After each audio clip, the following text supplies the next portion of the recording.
So, a deranged true crime fan in South Korea watches hundreds of hours of crime shows. To be clear, that's not what makes her deranged. We're all doing that. Totally fine. But this girl's not pretending to play detective. She's rooting for the bad guys, and then she takes it to the next level. Out of sheer curiosity, she decides to step into the role. So, armed with a big blade and those TV tips, she plans the perfect murder. Let's recap.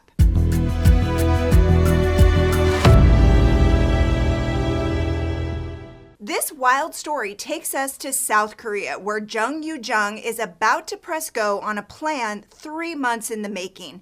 So she's been swiping through an online tutoring app, interviewing English tutors for her 9th grader. But that's just pretend. This 23-year-old is actually hunting potential victims using a very strict criteria. It must be a woman, ideally a college student around her age, going to a prestigious university. She has to live alone, and then this is the most important. She has to be okay with tutoring at her home, where she lives alone. So after contacting no less than 54 people, Yoo-jung finds a woman that fits the bill. She schedules a lesson for May 26, 2023. Now you have to understand, almost every kid in South Korea goes for private tutoring. Something like 75% of students spend time with a tutor after school because the university admission test is hard.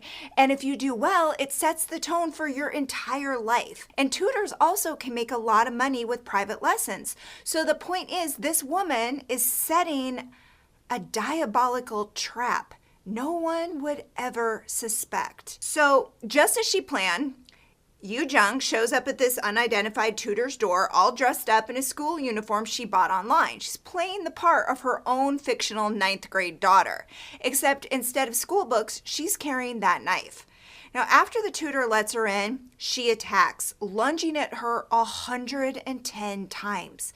She keeps lunging even after the woman is dead. Yoo-jung did her homework on this one. She's seen hundreds of crime shows, read at least that many books about it, and in the months before the attack, she also did a little online searching, like how to murder and murder without a corpse. So when I did the same searches, purely out of professional curiosity, Chris is still feeling just fine, I promise. The internet basically agrees that if you're trying to get away with murder, it's better if there's not a body, but it's not impossible to go down for it if the prosecution has overwhelming evidence the victim is no longer alive. So what Yoo-jung does next makes me think that she didn't read that last part. But it's just one of many holes in her perfect plan. She cuts off the victim's fingers so it's harder to ID her, and then she dismembers her body, changes out of the school uniform, puts on the tutor's clothes, and goes home for more supplies. Security cameras catch her lugging a suitcase from her place back to the victims, and she loads it up with body parts, and then she hails a cab with the bloody suitcase. The driver takes her to this lonely spot about 12 miles out of town where he watches her take the suitcase into a wooded area near the river. It couldn't look more sus if she was actively trying to get caught. So he calls the police. They find the victim scattered around the area, not in the river, which is what you would have done, right? But she doesn't, for inexplicably why.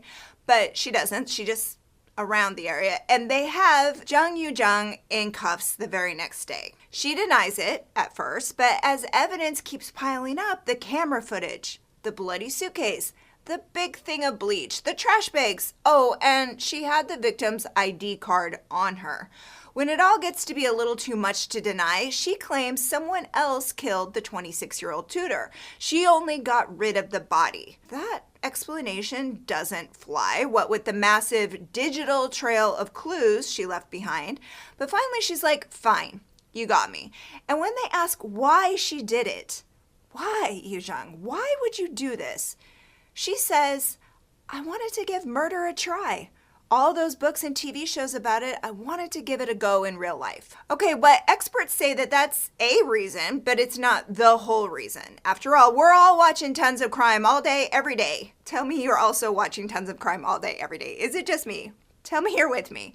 But we're not out there wiping out our neighbors, your dates, just because you're curious. No, this is the perfect storm of daddy issues, jealousy, and a psychopathic personality.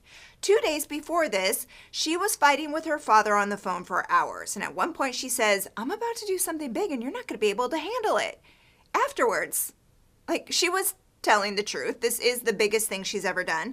And instead of killing her father, she was thinking about it, looking it up. But instead, police think she hurt someone else to hurt him. Oh, her mother leaves when she was a baby. Her father takes off when she's 6. She's raised by her grandfather, who's barely getting by. She doesn't have any money for extra tutoring, so she scores low on her university exam tests. She can't get into college. She flunks the public service exam.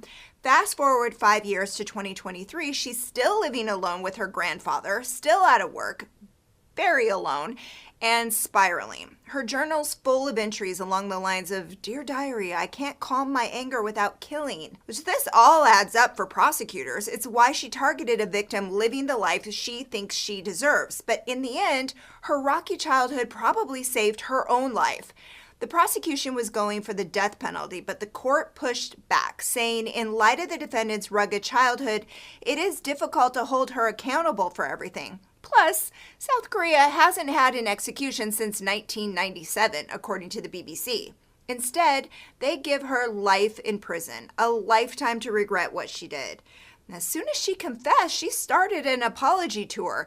She sent the judge 56 "I'm sorry" letters. She apologized to the family. She told reporters she must have lost her mind to do something like that. But she's got to serve her time. Of course, if she starts getting curious about prison escape movies and books, you all over there better keep a close eye on her. So what do you think of this case? Could a steady diet of true crime turn us all into a bunch of psychopaths? What if you're just watching recaps? It's all the crime in half the time. It's healthier. Remember to subscribe and give this a like. It really means a lot to us. See you in another recap.